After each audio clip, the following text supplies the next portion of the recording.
બધાને ભીખુભાઈ કુમારના રામ રામ.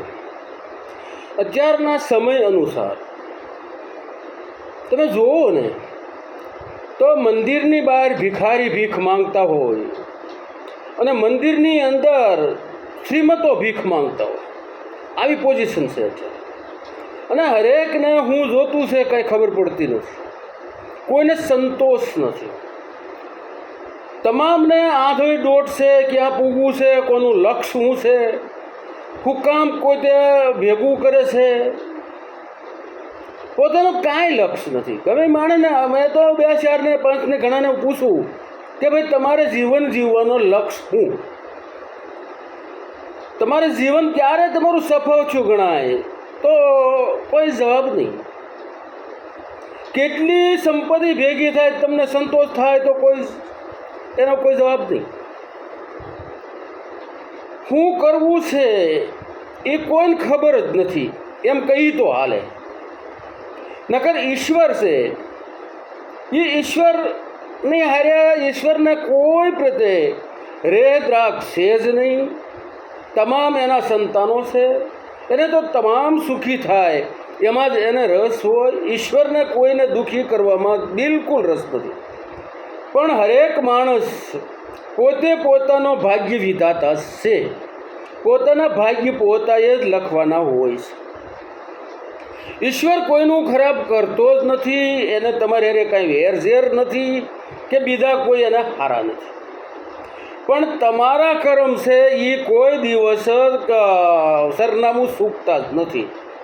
જે કર્મ કર્યા છે એ તમને તરત જ મળવાના છે, કારણ કે હારા કર્યા છે તોય તમને, અને ખરાબ કરો તોય તમને મુબારક. એ કર્મ જ બધાને નડે છે, ઈશ્વર કોઈને નડતો નથી. અને ઈશ્વર જે કરે છે એ તમારા હિત ખાતર કરે છે.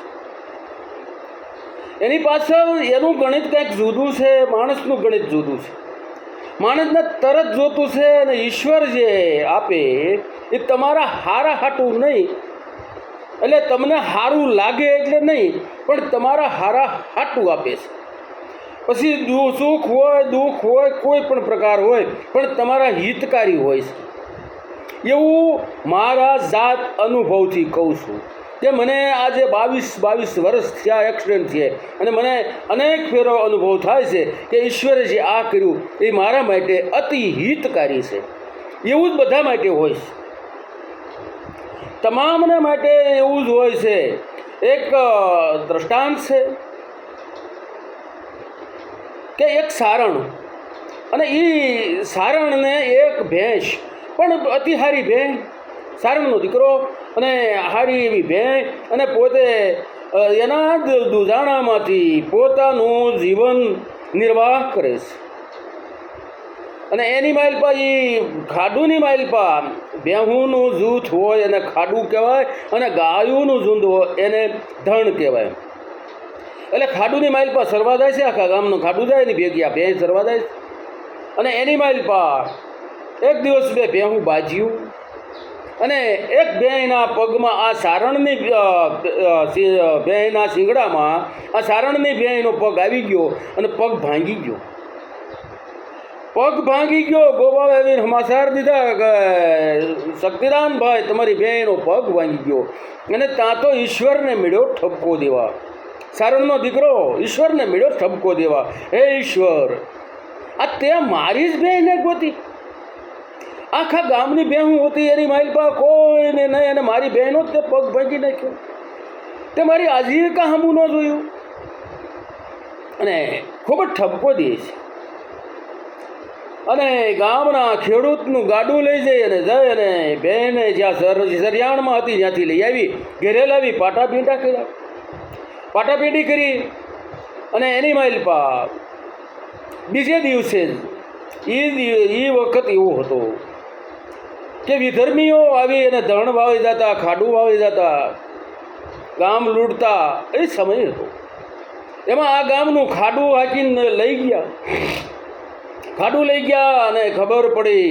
અને ત્યારે સારણ એ બે હાથ જોડી અને પ્રભુને આભાર માનતો હતો, હે ઈશ્વર, હે પ્રભુ, તે મારી બહેનો પગ ભાંગ્યો, પણ એ હારા હાટું બાપ, કારણ કે આજ આખા ગામની માઇલ પર કોઈ નહીં, ત્યાં દૂધાણું નહોતું થઈ, એની એક ભેંસ હતી. કારણ કે પગ ભાગ્યો હતો એટલે સરવા નથી ગઈ, એટલે એ આ જે ભેંસનું ખાટું ભાવી ગયા એની હારી ન ગઈ, એટલે આખા ગામમાં એકનું જ દૂધાણું રહ્યું હતું. અને ત્યારથી કહેવત પડી કે ભાઈ આ ભેંસનો પગ ભાંગે તોય હારા હતું.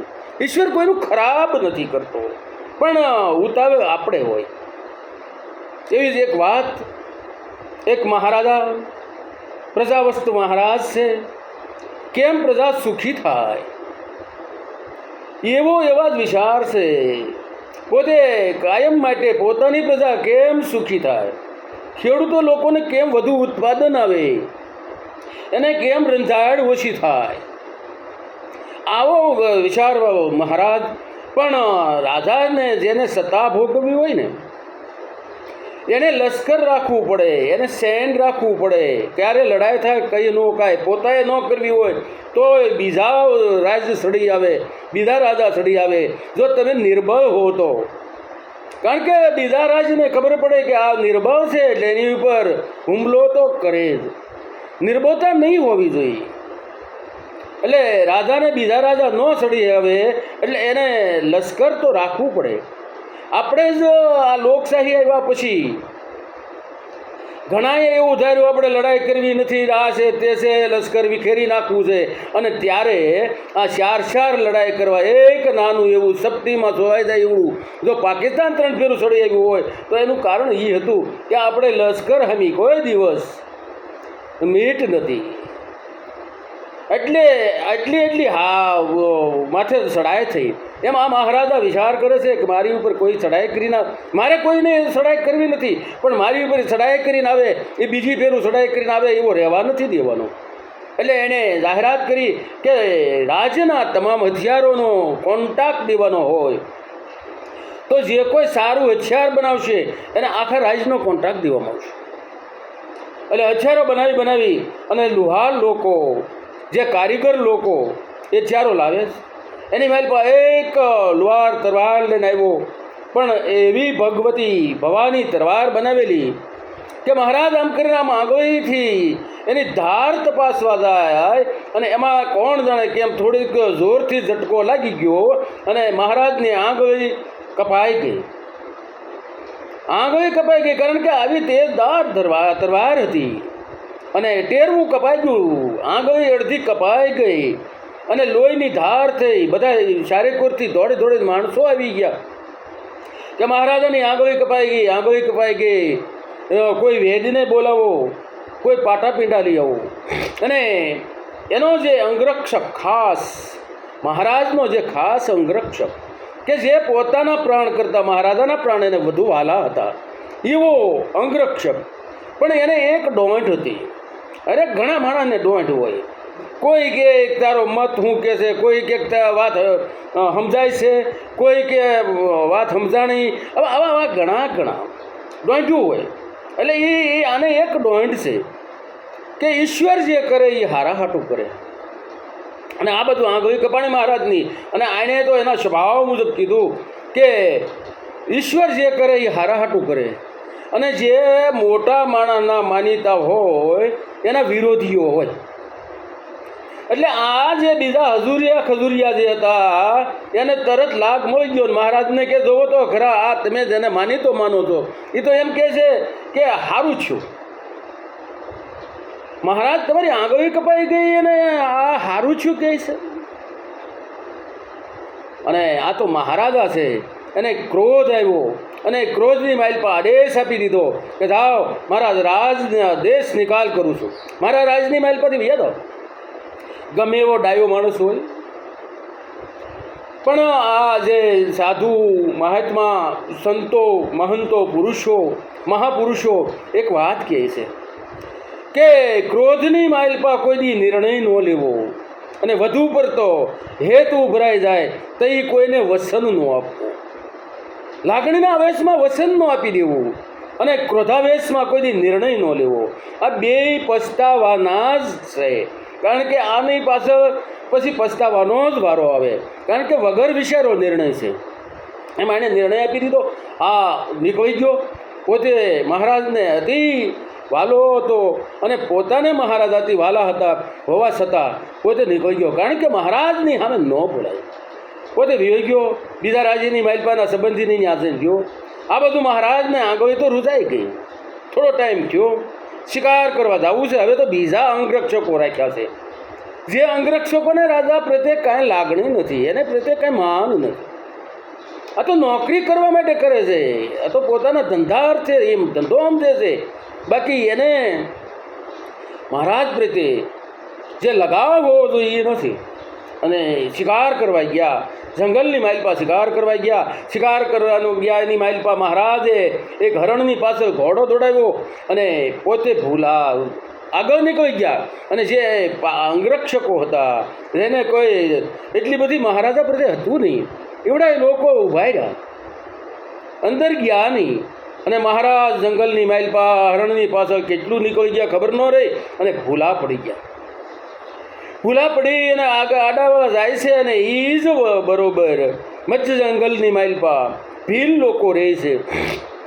અને એ ભીલ લોકોને એના માતાજીને બલિ ચડાવવો છે. અને બલિ માટે એ ગોતવા નીકળે છે. અને એમાં આ મહારાજને જોયા અને એને એમ થયું, ઓ માતાજીએ આપણને તો રૂડો રૂપાવો બલિ દીધો.